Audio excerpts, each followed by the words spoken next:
terima kasih banyak Bapak atas waktu yang diberikan. Bismillahirrahmanirrahim.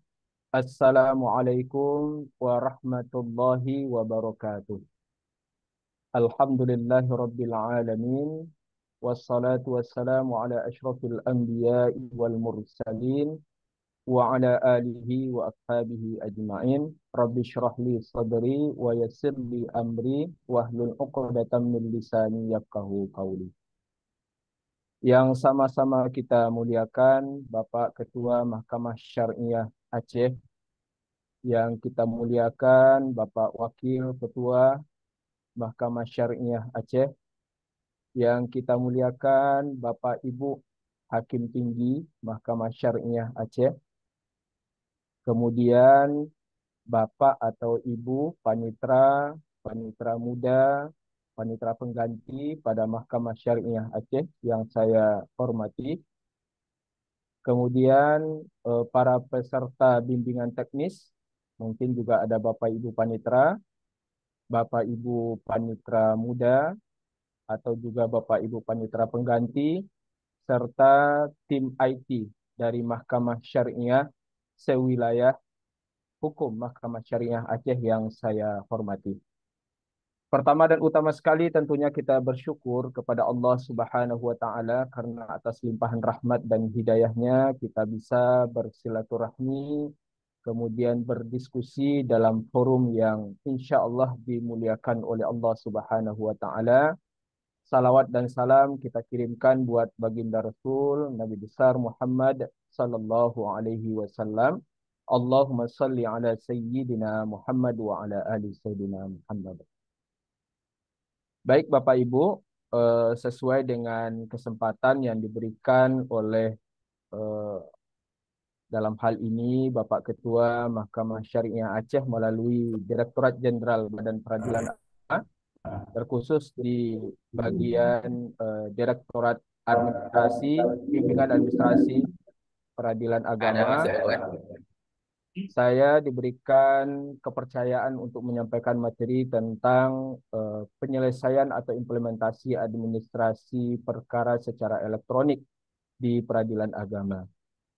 Izin Bapak Ibu, saya akan coba share screen beberapa poin-poin materi diskusi kita pada pagi hari ini sampai nanti menjelang siang waktu sholat Jumat ya sekitar jam setengah 12 ya. Izin share screen.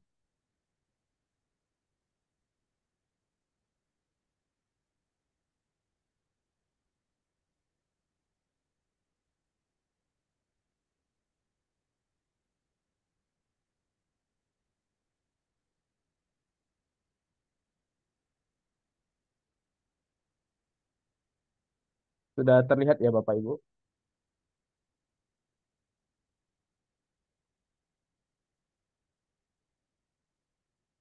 Udah Pak Rio, Ya, sudah jelas. Ya, ya. oke. Baik, pertama mungkin kita sama-sama menyamakan persepsi. Saya kira juga ini kita sudah satu pemahaman semuanya. Hanya untuk kembali melihat relevansi implementasi administrasi dan persidangan secara elektronik di pengadilan ini dengan kebijakan Mahkamah Agung secara umum. Apakah terdapat relevansi sehingga munculnya kebijakan tentang implementasi administrasi dan persidangan secara elektronik ini.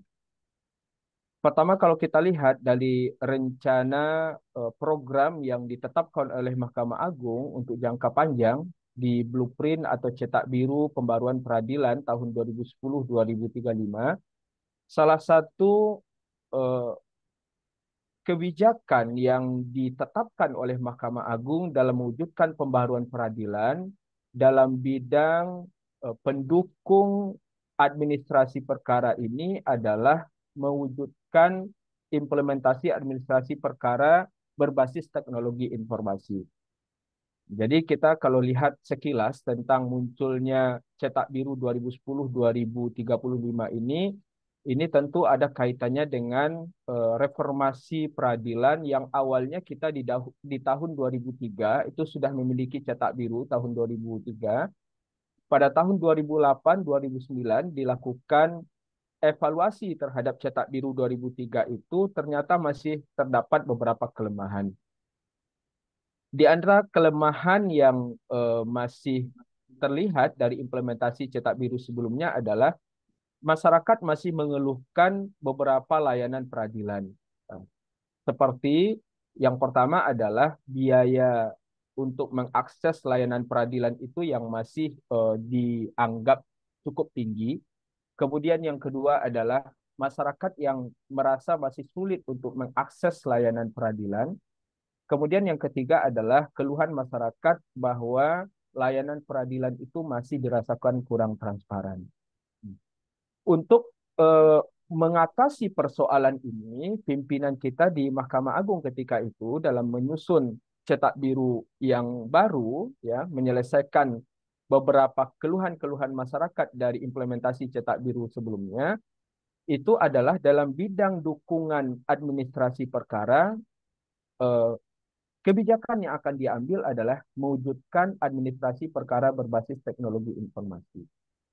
Jadi kalau kita coba pahami dari sini, bahwa munculnya Perma 3 2018 sebelumnya Bapak Ibu ya tentang administrasi perkara secara elektronik di pengadilan, kemudian yang dicabut Perma itu kemudian disempurnakan normanya dengan Perma 1 tahun 2019 yang awalnya hanya administrasi perkara saja yang dijalankan secara elektronik, tetapi dalam Perma 1 2019 itu termasuk juga implementasi persidangan secara elektronik atau e-litigation. Nah, kemudian setelah dilakukan pula evaluasi terhadap Perma 1 2019 ini, dilakukan kembali beberapa perubahan dan penyempurnaan dengan munculnya Perma 7 tahun 2022. Jadi artinya dapat kita tarik suatu kesimpulan bahwa kebijakan ini tidak muncul secara serta-merta, tetapi dia memiliki akar yang sangat kuat, yang sangat inline itu dengan kebijakan besar dalam jangka panjang yang telah ditetapkan oleh Mahkamah Agung Republik Indonesia yang dapat kita temukan di dalam Cetak Biru tahun 2010-2035. Jadi kalau kita coba kutip ya bahasa yang sering dikemukakan oleh orang tua kita almarhum Prof Manan, ini tidak ujuk-ujuk ya kata beliau. Beliau sering mengatakan begitu. Ini tidak ujuk-ujuk muncul, tetapi memiliki akar yang begitu sangat kuat dari kebijakan peradilan dalam jangka panjang untuk mewujudkan peradilan itu yang transparan, yang mudah diakses oleh masyarakat, kemudian yang juga biaya untuk berperkara di pengadilan itu yang tidak tinggi, sebagaimana tadi keluhan masyarakat terhadap implementasi Cetak Biru sebelumnya, Cetak Biru tahun 2003.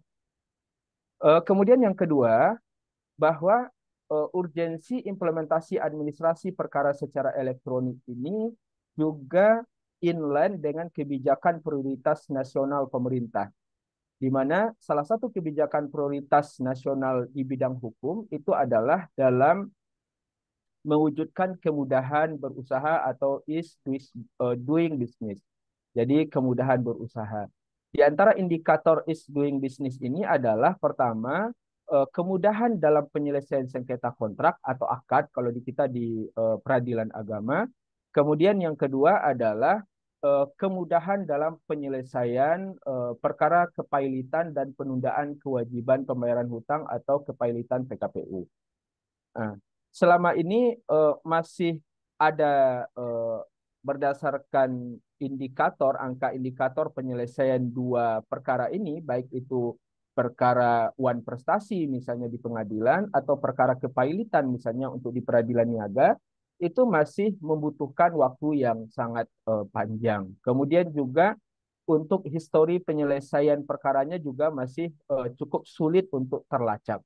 Maka dengan adanya penggunaan administrasi perkara secara elektronik ini, maka tentu itu akan membantu percepatan penyelesaian perkara-perkara yang terkait dengan sengketa kontrak, atau kalau kita misalnya di pengadilan agama atau di mahkamah syariah itu adalah terkait dengan sengketa di bidang ekonomi syariah, kemudian juga penyelesaian perkara kepailitan PKPU di pengadilan niaga di dalam lingkungan peradilan umum. Maka ini nanti akan memiliki hubungan yang sangat relevan terhadap indeks kemudahan berusaha yang menjadi salah satu standar ukur yang ditetapkan oleh Bank Dunia untuk menentukan apakah di Indonesia itu sudah memenuhi kriteria kemudahan berusaha yang akan dijadikan sebagai parameter untuk melakukan investasi di Indonesia. Seperti itu. Jadi ini dua hal yang kedua ya.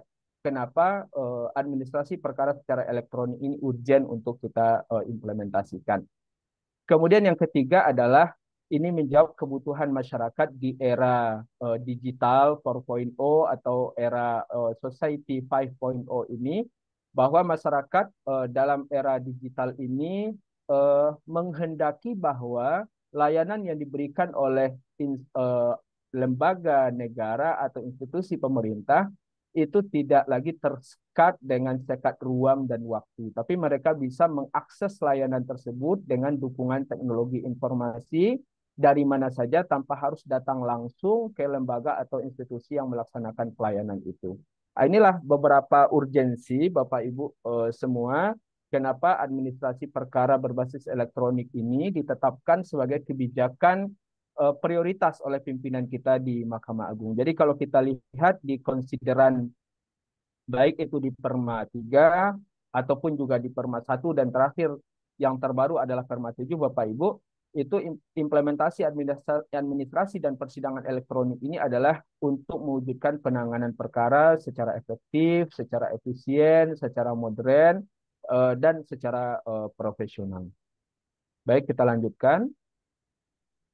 Eh, ini untuk diskusi kita pada hari ini, Bapak Ibu, mungkin izin kita fokus untuk mendiskusikan tentang Perma 7 tahun 2022 dan petunjuk teknisnya SKKMA 363 tahun 2022. Tadi sempat sekilas saya dengar di dalam arahan yang disampaikan oleh Yang Mulia Bapak Ketua Mahkamah Syariah Aceh. Beliau juga menyinggung tentang implementasi Perma 6 tahun 2022 tentang administrasi dan persidangan perkara pidana, kemudian perkara jinayat dan perkara pidana militer di pengadilan secara elektronik, dan juknisnya SKKMA 365 tahun 2022.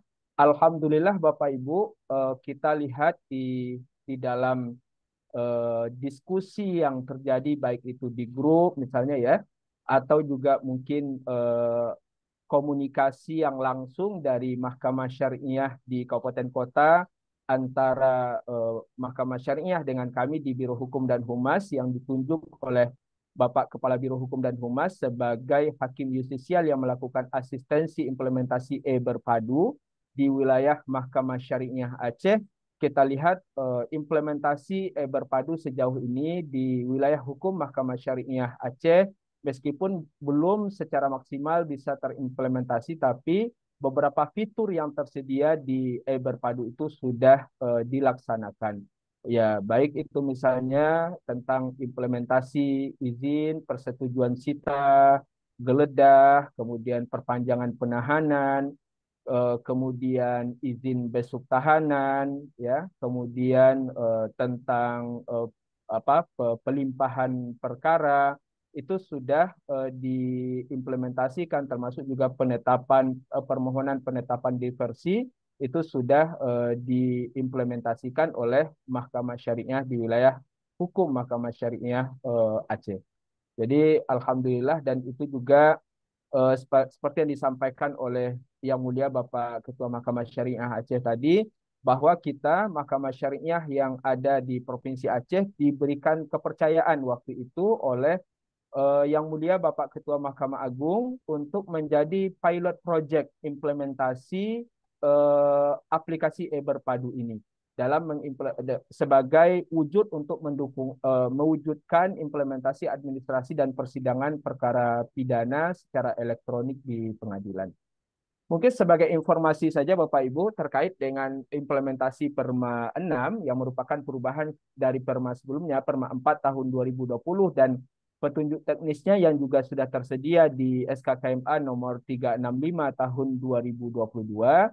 saat ini sedang dilakukan pengembangan aplikasi e-Berpadu itu.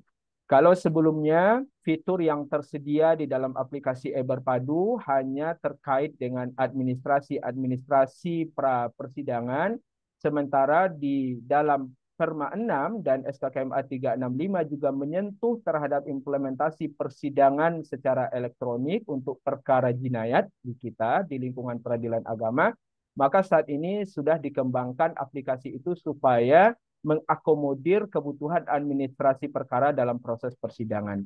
Jadi kalau sebelumnya seperti yang tadi disebutkan, kita hanya bicara tentang terkait dengan cita, terkait dengan geledah, terkait dengan perpanjangan penahanan, terkait dengan diversi, terkait dengan izin besuk, terkait dengan pinjam alat bukti, terkait dengan limpah perkara.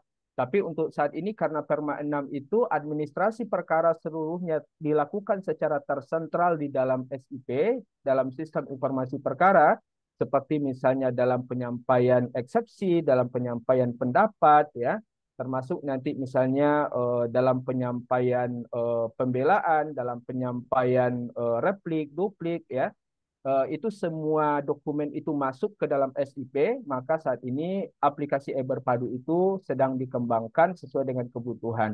Mudah-mudahan mungkin Bapak Ibu pada hari ini informasi yang saya terima lagi dilakukan evaluasi terhadap aplikasi yang dikembangkan oleh tim pengembang. Mudah-mudahan nanti juga dalam waktu tidak terlalu lama aplikasi e-Berpadu sesuai dengan perubahan yang ada di dalam Perma 6 itu juga bisa segera di-launching dan diimplementasikan untuk kita di Mahkamah Syariah sewilayah hukum Mahkamah Syariah Aceh. Baik Bapak Ibu, itu mungkin sedikit saja informasi yang berkaitan dengan Perma 6 tahun 2022 dan SKKMA nomor 365 tahun 2022. Jadi untuk kesempatan ini izin Bapak Ibu, hal yang lebih banyak kita diskusikan nanti adalah terkait dengan Perma 7 tahun 2022. Eh, Sekilas saja Bapak Ibu, kenapa Perma 1 2019 itu dilakukan perubahan. Eh, Mungkin kita sudah mengetahui juga bersama ketika Perma 1 2019 diimplementasikan, bukan tidak ada kendala yang dihadapi Bapak Ibu, tetap ada beberapa kendala, kelemahan yang dihadapi di pengadilan terkait dengan implementasi Perma 1 2019. Kendala tersebut tentu dilaporkan secara berjenjang dari pengadilan tingkat banding, kemudian sampai ke Mahkamah Agung. Berbagai kendala itu kemudian dikompilasi, seterusnya dilakukan evaluasi. Maka kalau kita lihat di konsideran Perma 7 2022 itu disebutkan bahwa setelah melakukan evaluasi terhadap implementasi Perma 1 2019 maka perlu dilakukan penyempurnaan. Nah, ini proses ini yang terjadi sehingga munculnya Perma 7 2022 itu Bapak Ibu. Nah, di antara beberapa kendala yang ditemukan, eh, ini sayang saja Bapak Ibu, saya tidak bisa terlalu berinteraksi ya kalau secara online ini. Kalau bisa nanti kan kalau biasanya waktu dahulu ingat saya ketika berpadu kita bisa langsung berinteraksi, tapi mudah-mudahan nanti di dalam forum diskusi kita bisa lebih berinteraksi lagi secara dua arah Bapak Ibu. Eh, yang pertama itu di antara kendala yang pokok saja ya, beberapa kendala ini ada beberapa hasil evaluasi terhadap Perma 1 2019, tapi hal yang pokok saja mungkin Bapak Ibu juga ketika kita coba diskusi langsung, saya tanya dulu waktu Perma 1 2019 apa kendalanya Bapak Ibu? Nah, dari beberapa forum diskusi sebelumnya itu yang sering mengemuka di awal itu adalah oh iya, waktu Perma 1 2019 dahulu kendala yang pertama yang paling terlihat itu adalah adanya perbedaan definisi antara definisi hari ketika perkara itu ditangani secara elektronik dengan ketentuan hari ketika perkara itu ditangani secara manual. Perbedaannya adalah kalau kita biasanya dalam penanganan perkara yang administrasinya dilakukan secara manual, ketika kita menghitung berkekuatan hukum tetapnya suatu putusan itu, kita menghitung adalah dengan menggunakan standar perhitungan hari kalender, bukan hari kerja. Jadi misalnya 14 hari setelah diputus atau 14 hari setelah pemberitahuan, itu dihitungnya adalah hari kalender. Hari kerja dan hari libur itu hanya menentukan ketika di hari akhir hari yang ke-14 itu jatuh pada hari libur, maka hari ke-14-nya digeser atau dimundurkan ke hari kerja berikutnya. Nah, hanya itu saja. Tapi kalau untuk penghitungannya itu adalah menggunakan penghitungan hari kalender. Kalau di Perma 1 2019, ketentuan hari itu didefinisikan hari adalah hari kerja. Jadi artinya kalau putusan itu diucapkan secara elektronik, maka untuk 14 hari berkekuatan hukum tetapnya suatu putusan itu adalah 14 hari kerja. Maka tentu berkekuatan hukum tetapnya atau masa untuk mengajukan upaya hukum dalam perkara yang administrasinya dilakukan secara manual itu lebih singkat dibandingkan administrasi perkara yang dilakukan secara elektronik. Nah, ini Bapak Ibu yang sering mengemuka nih ketika di awal ditanyakan kenapa? Apa permasalahan yang dihadapi dahulu ketika implementasi Perma 1 tahun 2019? Kemudian berikutnya masih terdapat beberapa kekurangan-kekurangan fitur yang tersedia pada aplikasi e-court sebelumnya Bapak Ibu. Misalnya untuk banding sendiri itu di dalam Perma 1 2019 hanya terdapat cantolan normanya pada pasal 14 di mana di sana dikatakan bahwa upaya hukum juga dilakukan secara elektronik. Tapi bagaimana mekanisme upaya hukum banding secara elektronik itu diturunkan norma pengaturannya secara detail itu baru kemudian di SK KMA nomor 271 tahun 2019. Nah, sehingga dalam implementasi upaya hukum banding secara elektronik pun ketika itu di saat dilakukan evaluasi pada tahun 2021 pertama kali itu seingat saya dilakukan di Tangerang di bulan April waktu itu ya. Itu juga salah satu kendala adalah ada beberapa kendala-kendala atau beberapa kekurangan yang masih ditemukan dalam pengaturan upaya hukum banding secara elektronik. Termasuk juga belum terakomodirnya upaya hukum per Z secara elektronik dalam hal perkara diputus secara persek. Berikutnya juga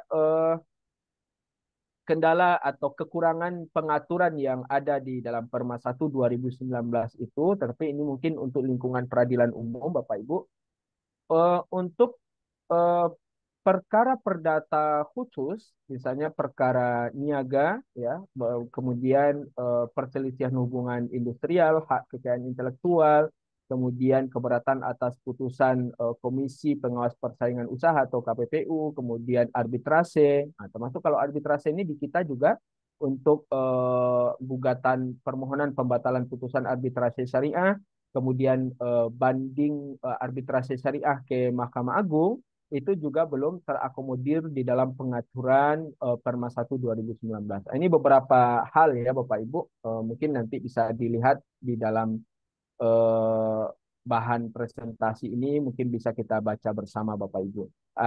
Sehingga dengan beberapa latar belakang kelemahan atau kendala yang terjadi dalam implementasi Perma 1 2019 ini, dilakukanlah pembahasan untuk perubahan Perma 1 2019 supaya kendala-kendala tadi dicarikan solusinya, norma-norma yang bisa menyelesaikan kendala yang dihadapi tadi.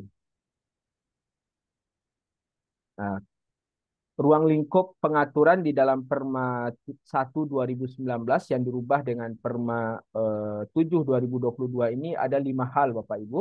Yang pertama itu sama dengan Perma sebelumnya adalah pendaftaran perkara secara elektronik, e-filing, kemudian pembayaran biaya perkara, penambahan panjar biaya perkara, pengembalian sisa panjar secara elektronik, e-payment, kemudian panggilan pemberitahuan secara elektronik e-summon, kemudian persidangan secara elektronik e-litigation, kemudian upaya hukum secara elektronik.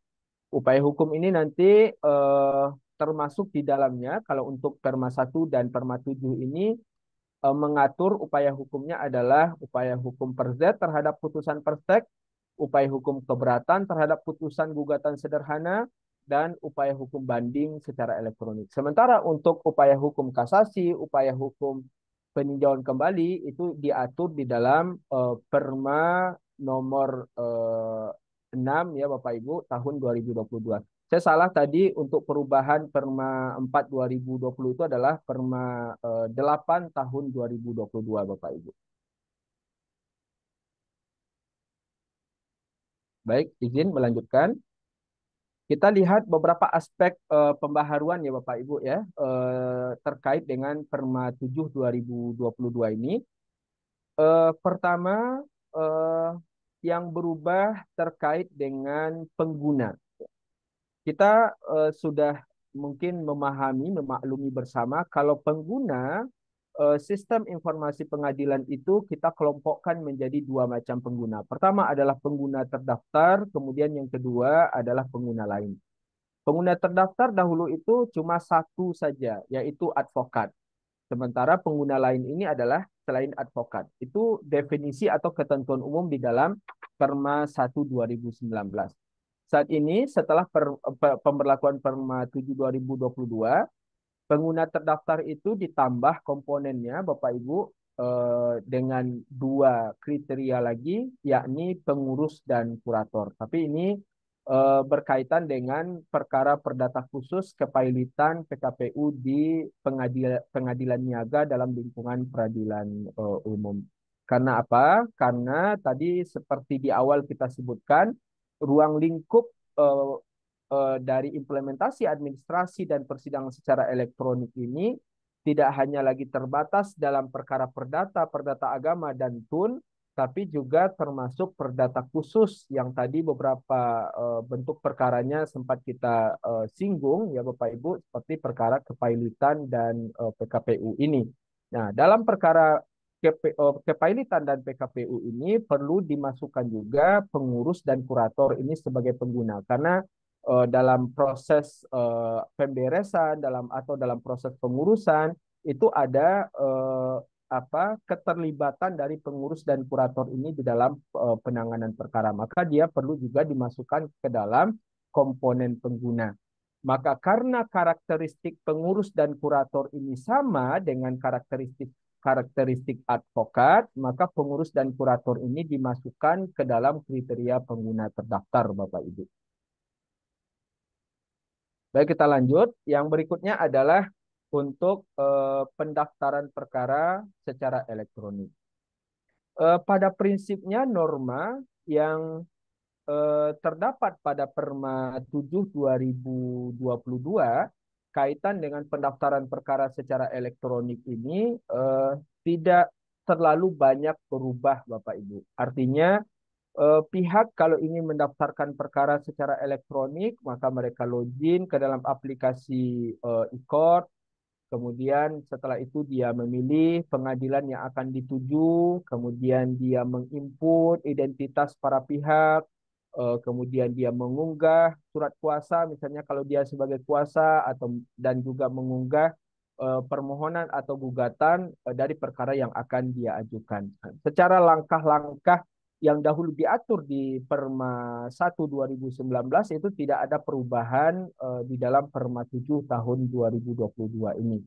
Hanya beberapa penyempurnaan saja Bapak Ibu, misalnya ketika seorang kuasa itu menginput data pihak pemohon atau pihak penggugat prinsipal, maka kuasa juga harus menyertakan domisili elektronik dari pihak prinsipal pemohon atau prinsipal penggugat.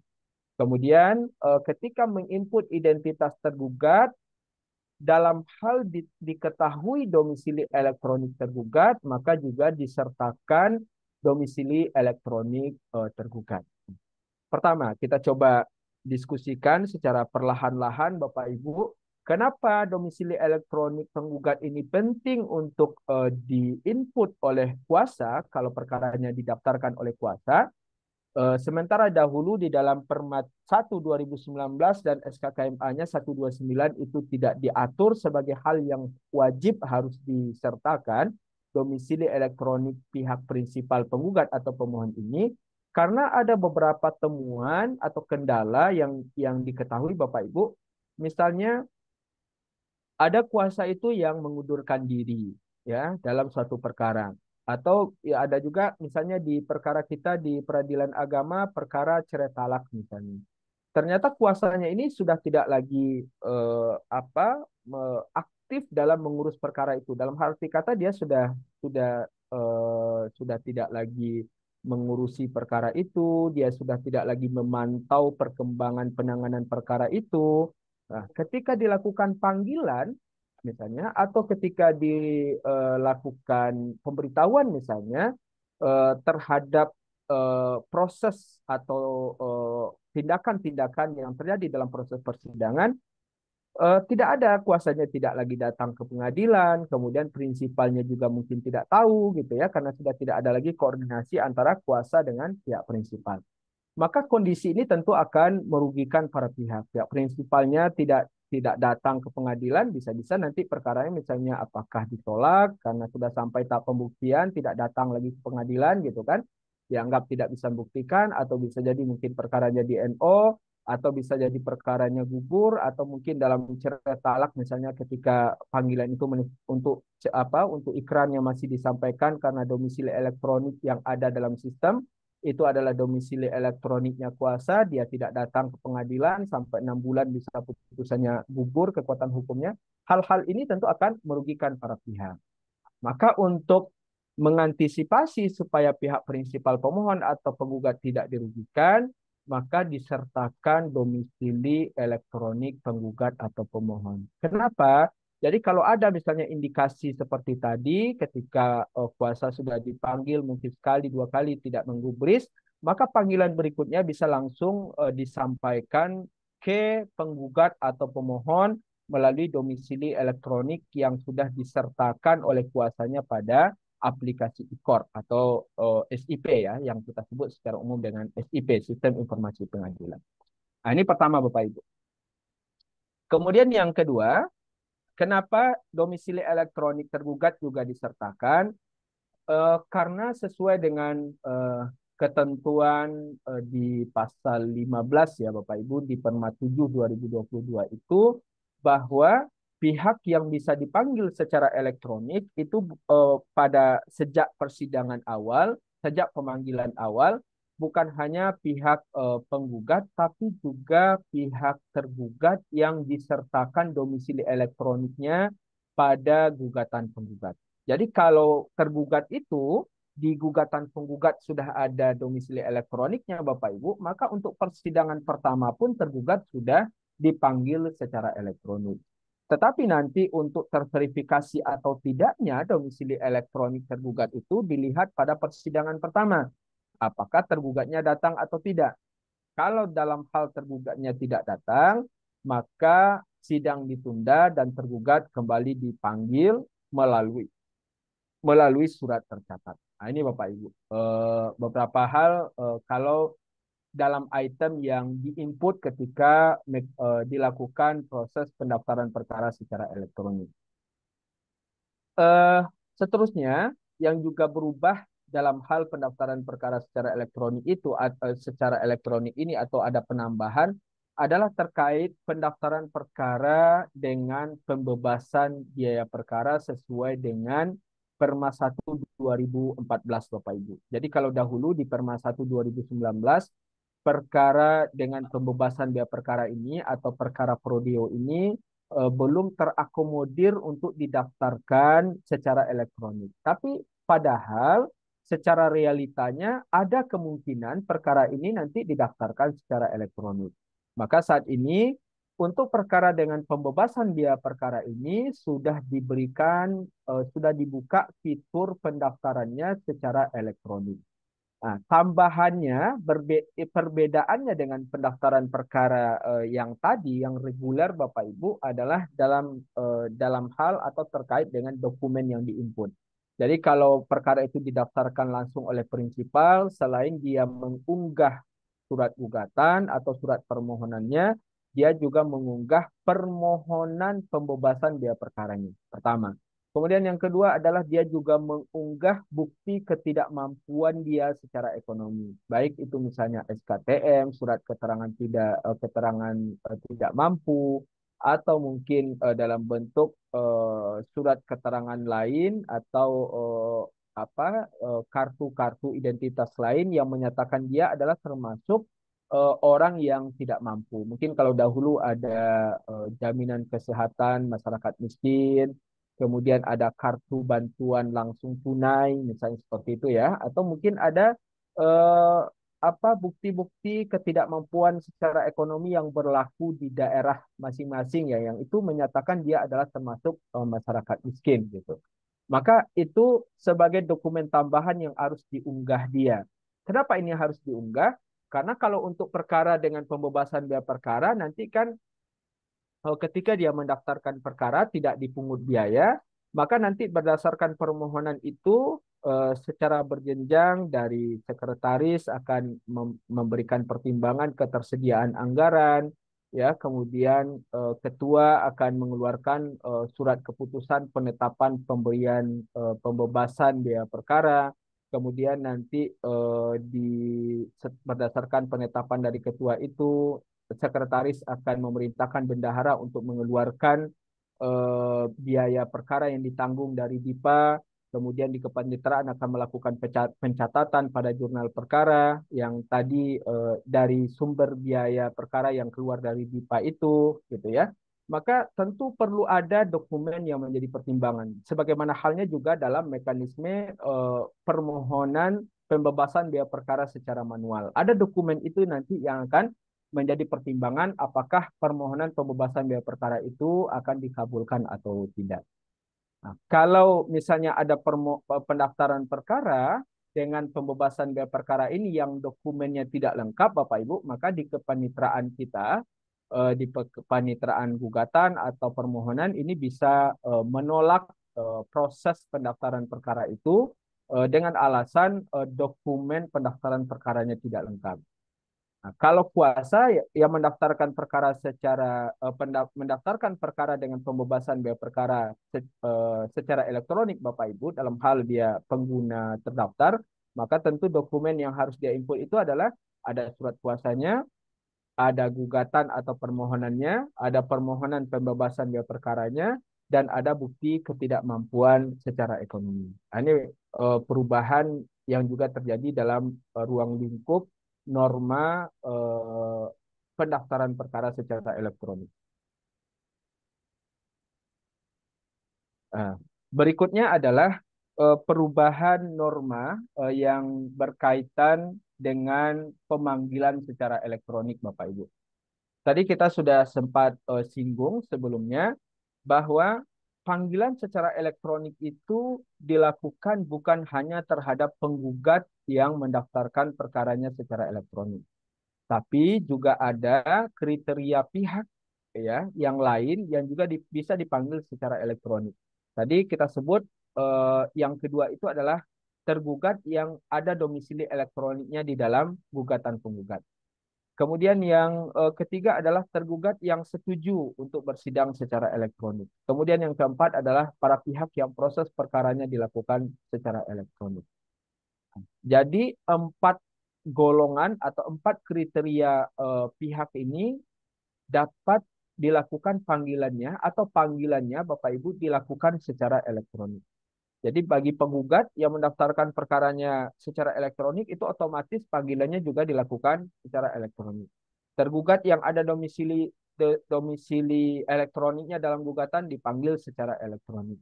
Tergugat yang setuju untuk bersidang secara elektronik dipanggil secara elektronik. Kemudian para pihak yang proses perkaranya dilakukan secara elektronik juga dipanggil secara elektronik. Termasuk dalam hal ini, dalam komponen yang dipanggil secara elektronik ini adalah misalnya terdapat tergugat yang bersidang secara hybrid, artinya dia tidak setuju bersidang secara elektronik, tapi dia memiliki domisili elektronik dan mau dipanggil secara elektronik, maka panggilannya dilakukan secara elektronik.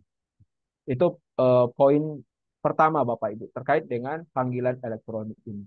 Yang berikutnya juga yang ditegaskan atau yang juga mungkin dilakukan penyempurnaan di dalam Perma 7 2022 ini, bahwa panggilan elektronik itu bukan hanya dilakukan terhadap para pihak yang ada di dalam negeri.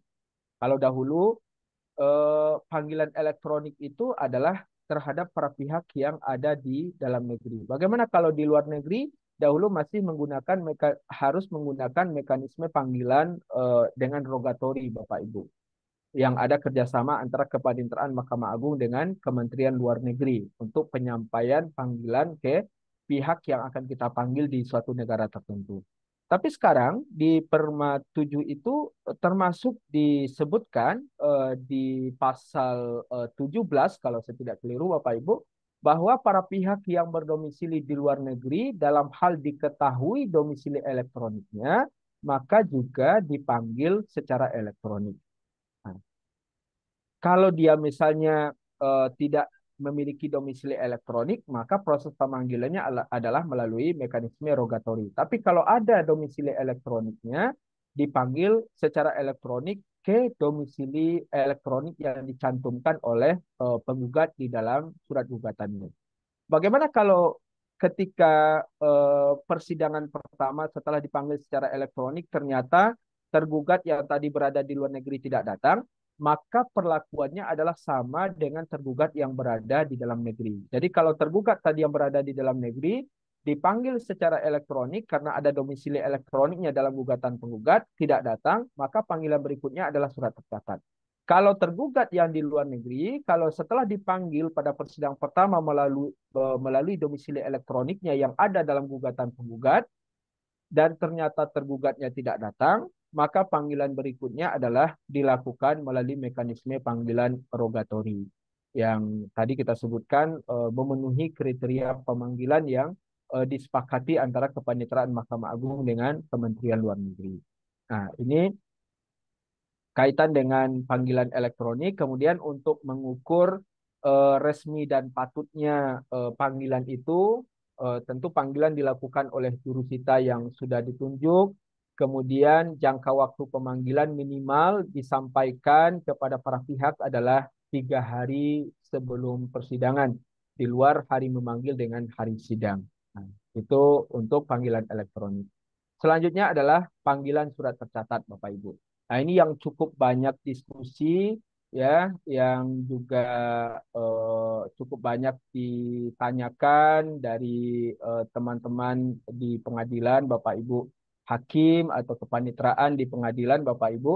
Mungkin juga ada diskusi langsung dengan saya. Kalau di Aceh biasa itu ada Pak dari Sigli ya, ada Bapak Ibu Ketua di sana, ada Pak Paloh di sana ya di kepanitraan ya kalau nggak salah Panmut gitu ya. Kemudian ada Ibu juga Bu Wakil di Bapak Ibu Pak Ketua ya kalau nggak salah dan Ibu Wakil di MS Banda Aceh. Sering juga kita berdiskusi. Yang mulia Pak Ketua Mahkamah Syariah Aceh. Eh, ini yang menjadi topik diskusi kita ini adalah kaitan dengan panggilan surat tercatat ini. Ya, ada juga banyak teman-teman di Aceh itu ada Pak Reda Palevi, kebetulan itu beliau seangkatan dengan saya, kemudian banyak teman-teman yang lain yang berdiskusi baik itu di grup-grup ya Bapak Ibu atau juga mungkin ada yang juga berdiskusi secara pribadi gitu tentang panggilan surat tercatat ini. Eh, jadi memang panggilan surat tercatat ini Bapak Ibu untuk di hukum acara baik bukan hanya kita perdata agama tapi perdata umum pun ini juga suatu hal yang baru Bapak Ibu ya. Jadi ini implementasi panggilan surat tercatat ini baru sudah untuk yang sebelumnya dilaksanakan untuk perkara di Pengadilan Tata Usaha Negara. Kemudian di perkara perdata khusus untuk lingkungan peradilan umum, khusus untuk perkara kepailitan dan PKPU, Bapak Ibu. Jadi baru terbatas implementasi panggilan dengan surat tercatat ini.